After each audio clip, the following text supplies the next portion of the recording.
Primeiro quero começar fazendo um registro que é um duplo lamento e uma comemoração também. O duplo lamento é o seguinte: solta esse surrapa, os meus amigos, o Marcelo Falcão, o Xandão, o Lauro Farias e o Lobatinho. O Rapa fez o último show de sua carreira, 25 anos de carreira, neste sábado à noite no Rio de Janeiro, e eu tinha jurado a mim mesmo por todos os deuses, nada como uma jura de ateu para não valer porcaria nenhuma, de que eu conseguiria voltar do México para estar com meus amigos do Rapa naquela que foi uma noite memorável. Li nos jornais já ontem, 3 horas de show, 3 horas, mais de 3 horas de show no Rio de Janeiro, 13 mil pessoas enlouquecidas acompanhando esta que foi uma banda durante um quarto de século que arrebatou uma legião de seguidores, mais do que de fãs, de seguidores mesmo, devotados seguidores, a sua música, a sua poesia, a forma como se apresentava, o seu discurso, e o Rapa se desfez. O Falcão, o Xandão, o Farias e o Lobatinho, cada qual vai seguir agora o seu caminho. E eu fiz um texto que eles me pediram e que eles me homenagearam colocando esse texto na abertura de vários shows, dizendo que os nossos ídolos, quando perguntarmos cadê o Rapa, que fim levou o Rapa, pelo que eles deixaram, é só olhar para dentro de nós mesmos, porque aquilo que nós amamos está dentro de nós. Então o Rapa não está mais conosco, cada qual vai seguir sua trilha, seu caminho, sua luz. Desejo a todos um abraço, um sucesso muito grande, que realizem aí seus sonhos, seus novos sonhos, e ficamos sem o Rapa nos palcos, mas com o Rapa na nossa memória e o Rapa na nossa discoteca também, porque é aquela, para quem tem fé, né, a vida não tem fim, e o Rapa também não tem fim. Lamentei muito não ter podido estar ali, não tinha voo para voltar do México sexta-feira de noite, o que teria sido também uma loucura, porque eu cheguei no México sábado de manhã para voltar na sexta de noite para um velhinho de quase 70, ia ser uma pancada, mas não tinha lugar, definitivamente não tinha. Você e eu não na pude quinta estar. De manhã, né? Eu cheguei no México quinta de manhã, saí daqui quarta noite, cheguei quinta de manhã, teria que voltar sexta à noite para poder estar no show, só tinha lugar sábado à noite.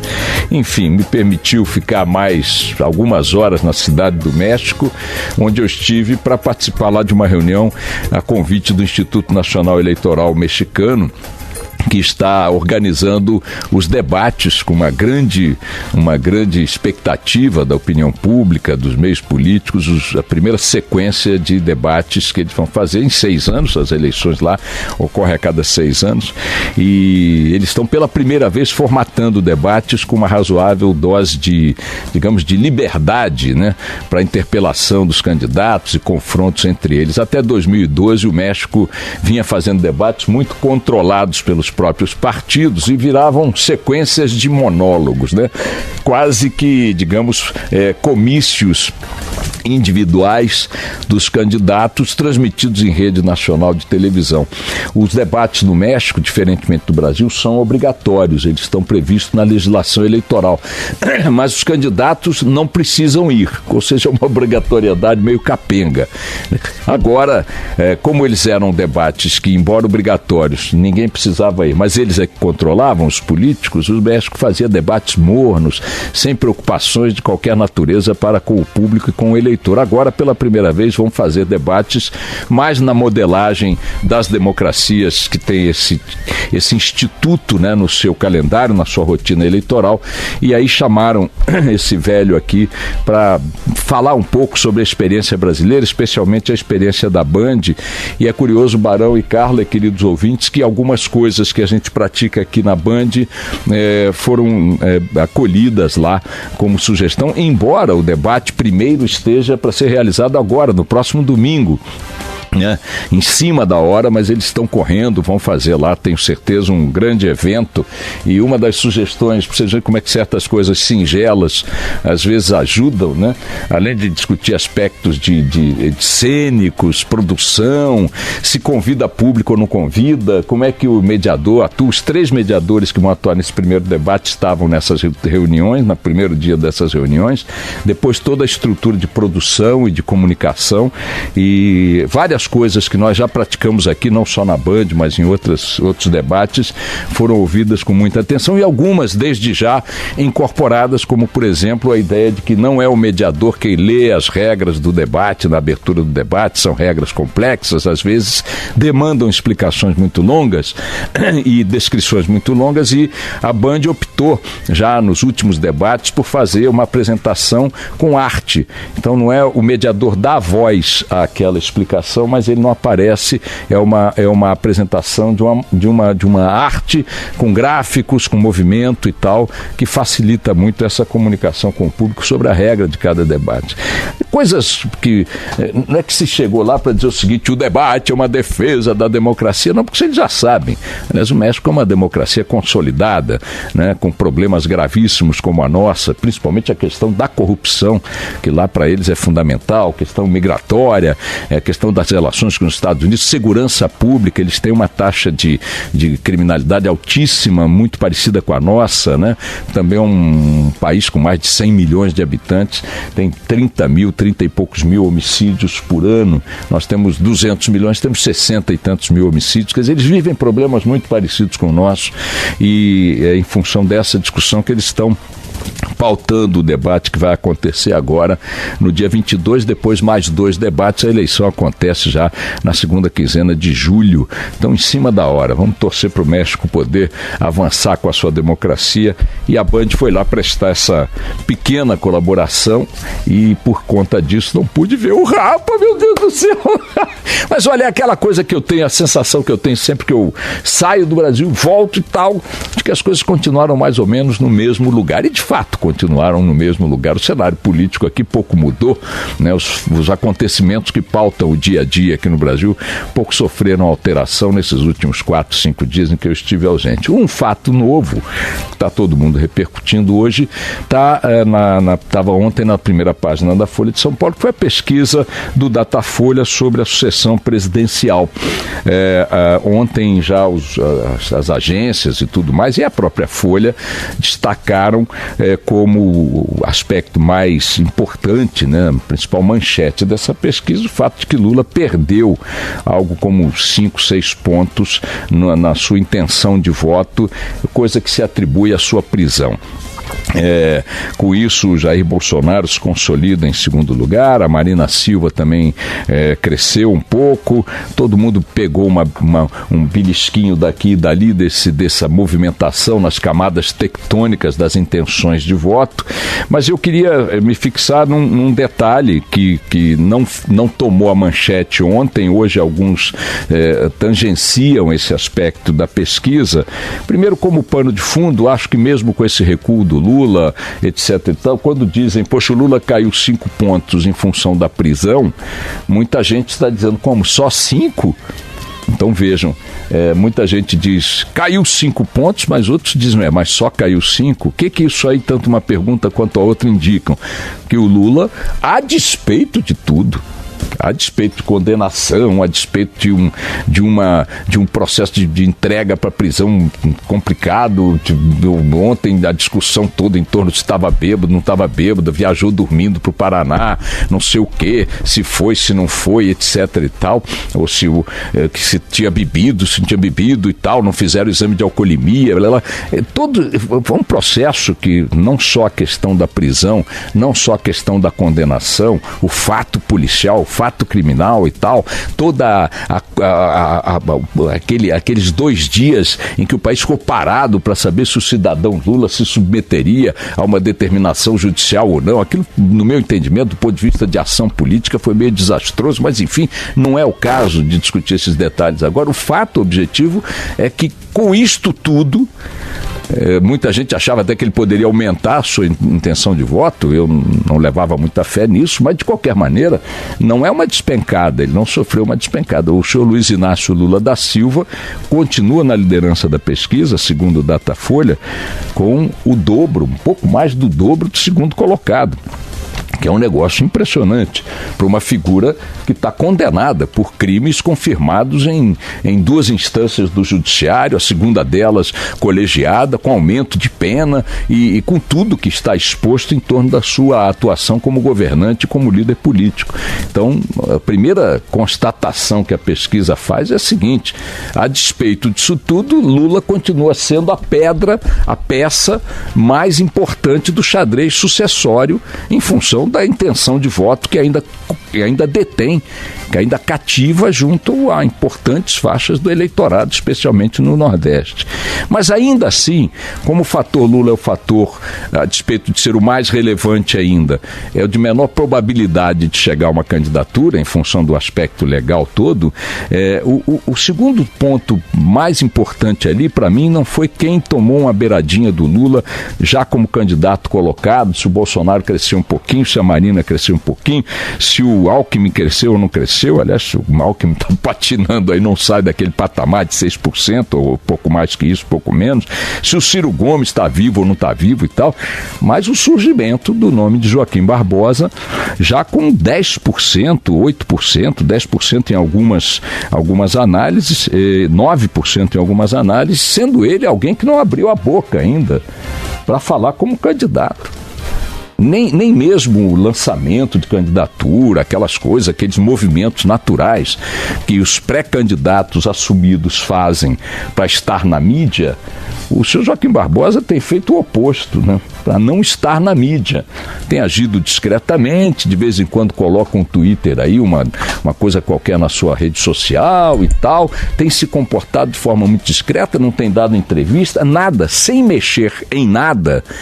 O ex-ministro do Supremo Tribunal Federal, ex-presidente do STF, o nome que mais se projetou no ambiente jurídico em função do mensalão, a figura que foi identificada pela opinião pública brasileira como uma referência do combate à corrupção naquele processo, que teve embates dentro do Supremo com figuras que estão num campo que a opinião pública interpreta como favoráveis à impunidade, como o senhor Gilmar Mendes, né?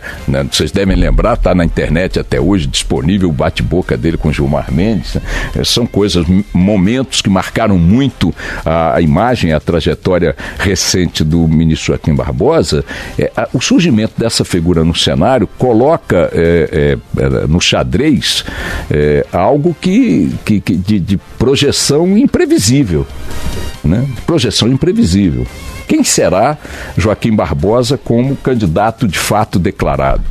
Como repercutirá junto a uma opinião pública que não se definiu até agora em relação a nenhuma candidatura, em nenhum campo ideológico de forma categórica? Como reagirá ao surgimento de um nome que não está identificado com a política tradicional, que não está identificado com os grupos partidários hegemônicos e até mesmo com nenhum grupo partidário? Não se pode dizer que sua entrada para o PSD, é PSD o partido, né? Que ele entrou para o PSD, significa que ele é uma figura identificada com o PSD. Não, ele está entrando num partido para viabilizar uma candidatura e notem, o PSD nem aceitou lançar a candidatura de Joaquim Barbosa incondicionalmente, exigiu que primeiro ele se filiasse e se submetesse, o PSB, né? Se submetesse ao trâmite partidário interno. Quer dizer, não é nem que há uma tranquilidade dentro do partido, uma hegemonia dentro do partido em relação ao nome dele. Com essa pesquisa agora, imagino que o PSB vai perceber que tem ali a sua melhor chance de aparecer bem na fita da campanha eleitoral. Não vejo possibilidade do Joaquim Barbosa não ter a legenda para ser candidato. Mas não tem sido uma candidatura, digamos, emanada do partido, que tenha surgido ali do trabalho interno, da construção de uma candidatura dentro de um determinado partido. Então, o Joaquim Barbosa não é uma figura que possa ser vista como fruto de um partido, nem da política tradicional. Isso, minha gente, em muitas situações é um risco. É um risco, porque a política é o caminho inevitável para que as democracias façam avançar né, ou possam avançar no processo de atuarem ali, de ter um terreno onde as desavenças, onde os confrontos, onde são compatibilizados pela discussão, pelo debate. A política é o território onde as democracias distensionam as suas tensões naturais, onde as crises são amenizadas, onde elas são mitigadas. É no campo da discussão política, é ali que as democracias atuam. E o Joaquim Barbosa, notoriamente, não é um personagem desse meio. Também não é um personagem, repito, do meio partidário, o que o distancia ainda mais deste campo clássico, né, deste terreno clássico fundamental para as democracias, que é a política. Mas ainda assim, sendo um outsider, como se diz, sendo alguém de fora do meio, com todos os riscos que isso envolve, é uma figura sobre a qual uma boa parte da opinião pública projeta o personagem que quer ver, de alguma maneira, sinalizando, balizando a ação na coisa pública brasileira. Por quê? Porque é uma figura identificada com o combate à corrupção, uma figura identificada com a superação de dificuldades no plano pessoal. Ele é negro, de uma família pobre, formou-se com dificuldades, estudou com dificuldades, venceu na vida, consolidou-se como homem público em relação ao qual não há ataques no campo da ética, no campo da moral. É uma figura que se preservou sob todos os aspectos dentro de dos parâmetros que qualquer sociedade quer ver nas figuras públicas. Então é alguém que tem a despeito de não ser do meio político, a despeito de não ser do meio partidário, e repito, figuras que surgem como super-homens nas democracias também oferecem riscos, porque não são figuras do meio político, que é fundamental do ponto de vista da análise formal da coisa, mas ele também surge como um nome com grande potencial de crescimento. O simples fato de, em entrando na pesquisa novamente, ele já esteve em pesquisas bem anteriores, agora voltou a elas por conta de sua filiação partidária. O fato de ele surgir já entre os 3 primeiros colocados, 4 primeiros colocados, quando o Lula sai do cenário, ele fica também entre os 4 primeiros colocados, ou entre os 3 primeiros colocados, impõe, e aí vai aqui meu apelo à figura pública do ministro Joaquim Barbosa, impõe que ele agora, enfim, diga à nação o que quer, o que pensa e o que deseja como candidato à presidência da República. Tenho enorme simpatia, enorme respeito pelo ministro Joaquim Barbosa, mas acho que já está passando da hora do ministro Joaquim Barbosa posicionar-se publicamente como candidato à presidência da República, arcando com o ônus inevitável, porque quem se posiciona formalmente entra na briga. Entrando na briga você leva soco e eventualmente tem que dá-los também, mas o público que assiste a peleja tem o direito, porque paga ingresso para isso, de saber o que cada componente, o que cada oponente, o que cada adversário, enfim, o que cada concorrente pensa, quer, deseja, uma vez vencendo a luta. Então eu acho que em algum momento não muito distante, o ministro Joaquim Barbosa, ou é o grupo que o cerca e que o aconselha, lhe dirá: ministro, está na hora do senhor dizer, não, aqui veio, porque aqui veio o senhor, de certa forma, sua história e suas declarações e tal, seus posicionamentos já dizem, mas o que pretende, o que deseja. Quem é Joaquim Barbosa, candidato a comandar o Brasil, sendo esta a candidatura, pelo que tem de novo, né, pelo que tem de fora do que tinha até agora nas pesquisas, que pode apresentar uma surpresa qualquer. O potencial de crescimento da candidatura de Joaquim Barbosa não é pequeno. A ausência de Lula dessa disputa fortalece ainda mais a fragmentação no terreno eleitoral. Ninguém pode cantar de galo, porque ninguém tem o índice do Lula, todo mundo está ali na faixa dos 10, Joaquim Barbosa entrou nessa faixa. Repito, a fragmentação no campo do centro da política ainda é maior do que nas extremidades, e ele está correndo nesse miolo aí, mas é preciso que ele fale, é preciso que ele se pronuncie, é preciso que ele reaja ao fato de estar sendo visto, porque assim se colocou, através de sua filiação, como um nome potencialmente viável para a presidência da República.